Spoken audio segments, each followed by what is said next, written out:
Not a good look for the corn today. Well, hi, everybody. Welcome back to the Commstock channel. I'm Marlin Bohling with you. Always a pleasure to visit with you. And today it's a special day in a way. I have Matthew Kruse with us, the president of Commstock. Why such a big wig on the interview today? Well, we had the USDA annual Ag Outlook forum that took place. It's going on right now in Arlington, Virginia. And they released all their estimates for production and acreage in the U.S. this year. Everybody's been anticipating these numbers. And Matthew, let me bring up these numbers on the screen and we'll talk about this. So here we go. The numbers for the acreage this year. Walk us through this, if you would. So looking at 2025, we see they placed corn acres at 94 million, and that's probably the biggest number that people were looking for, right? There's been a lot of speculation about, obviously, the market is telling farmers to plant more corn with the corn soybean ratio being at its, I think, lowest level since 2012, something like that. And so the average, everyone was expecting that to a certain extent. The average trade was looking at 93.6 million acres, and they came with their projections at 94 million. So, this is not based off of any survey or anything like that. And so we can, it's quite possible yet that those numbers may increase higher. In the case of soybeans, they came in at 84. The average trade was looking for 84.4. And in the case of wheat, they placed them at 47 million. The average trade was looking at 46.7. So on the surface, what was your initial takeaway from this? It didn't seem to be too far off from the average trade guess anywhere. Not really. I think what's probably more important than that, what does it mean to ending stocks? And let's take a look here at the balance sheet, kind of break that down, see what that means.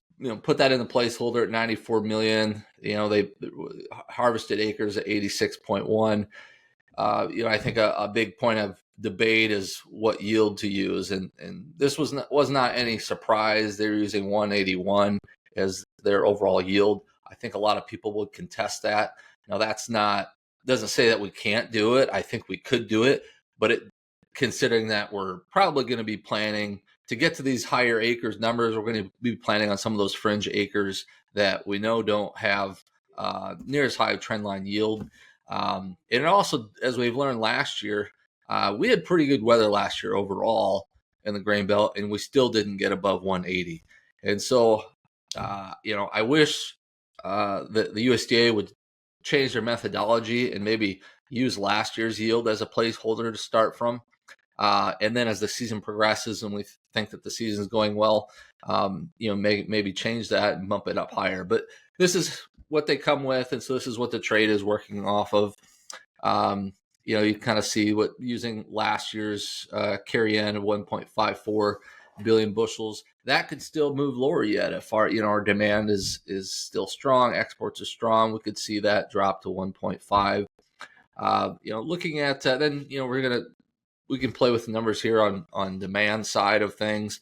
They're increasing feed usage to 5.9 billion bushels. Ethanol is flat at 5.5.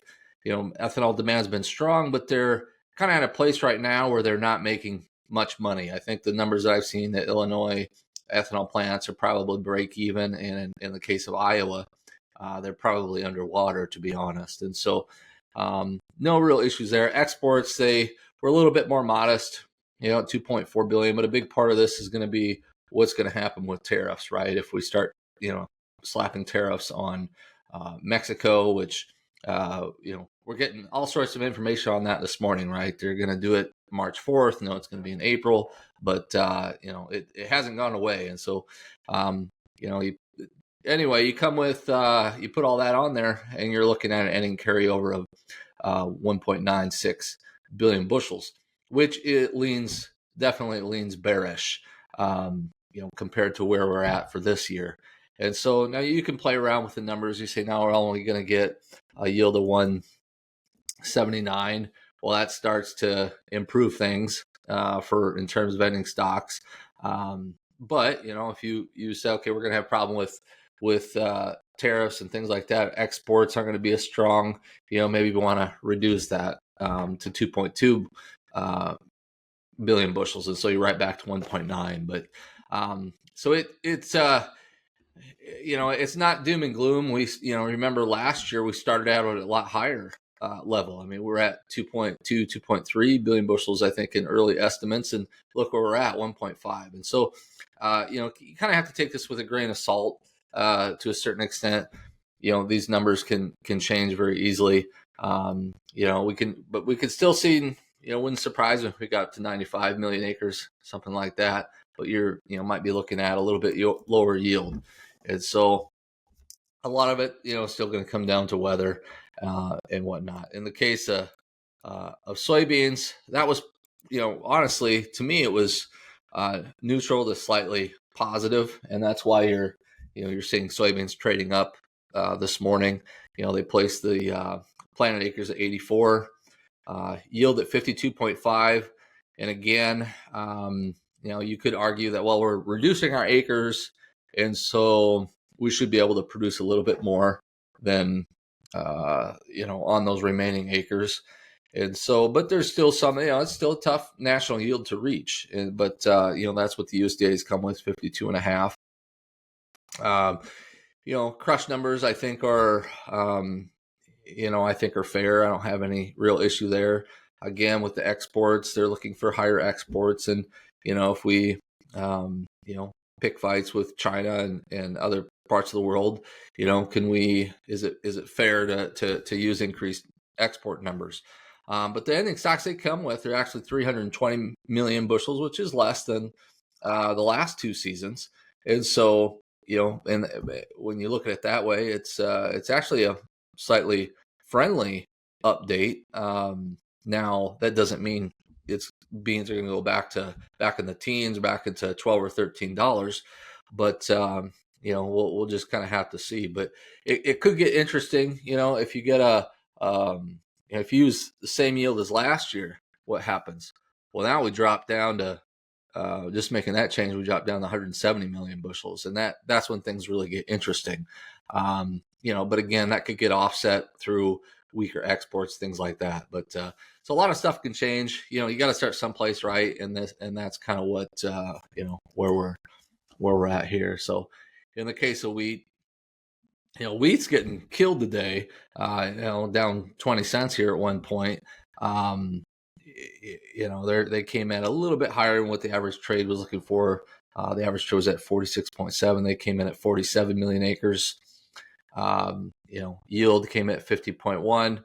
They didn't really change too much. Increased, ending stocks a little bit from 794 to 826 is what they're projecting for next year already. And so, it's tough to get anything going in the wheat. And I think it's probably the wheat market that's weighing everything down right now, especially in the corn. I still have to wonder about a black swan lurking out there that, remember about a month or so ago, we had that awful freeze event out in the plains. And a lot of that wheat had some good growth on it at the time. And we still won't know if that really sterilized the heads in that wheat crop until maybe late March, when it starts tillering out and growing upward. So that remains to be seen. That could be something that could affect the market later on. I'm seeing, we're recording this, by the way, during the market session after these numbers all came out. Corn did have a negative reaction right off the bat here. And to me, the corn chart has kind of a waterfall pattern there, Matthew, and it looks like it's now down to that 50-day moving average and just sitting right on it. Kind of a tenuous spot right now. Yeah, it's not a good look for the corn today. Again, I would have thought more of this was priced in, and maybe it was. I just think wheat's having a terrible day, down 20, and I think that's probably a big part of it. But I don't think it's all doom and gloom. A lot of times when we say when these reports come out, not always, but typically it seems like that's the worst it's going to get a lot of times. And now the reality sets in, and we have to actually plant this crop and make it through a full season and go through flooding and drought and all that. And so there's a lot of things are going to change, but this is kind of the first official word from USDA on and what we're looking at for ending stocks next year. That kind of sets the tone moving forward. Absolutely. All right. And just something else to think about. We have Commodity Classic coming up next week. You will be there. I will be there. We'll have Eric Snodgrass there, and we'll have also Karen Braun of Reuters will be there. We're all going to take part in a panel discussion. It's called a learning session. It'll be on Tuesday, March 4th. It'll be in the Mile High Ballroom there at Commodity Classic, and it starts at 10 o'clock in the morning, Mountain Time. Here's just a tease for you, Matthew, and for everybody out there watching. Now that these numbers are out from USDA about acreage and everything, we may have some interesting changes to talk about in the weather outlook for this growing season. Yeah, I just want to plant that seed because we may have some revealing information. Make sure that you attend that session, but that's going to be interesting. And I just wanted to kind of tee that up here, Matthew, because I think we're going to have some very intriguing information coming out on Tuesday that could really affect the markets longer term. So just wanted to plant that. And with that, I will let you go. Thanks for the analysis for today's numbers that came out from USDA. I appreciate that, Matthew, and I'll see you in Denver. I'll see you there. Thank you. All right. Matthew Kruse with us, president of Commstock Investments today. That'll do it for this episode. Thanks again for joining us. I'm Marlin Bohling, and for producer Brianne Jenkins, we'll catch you next time on the Commstock channel. Futures trading involves risk. The risk of loss in trading futures and/or options is substantial, and each investor and/or trader must consider whether this is a suitable investment. Past performance is not indicative of future results.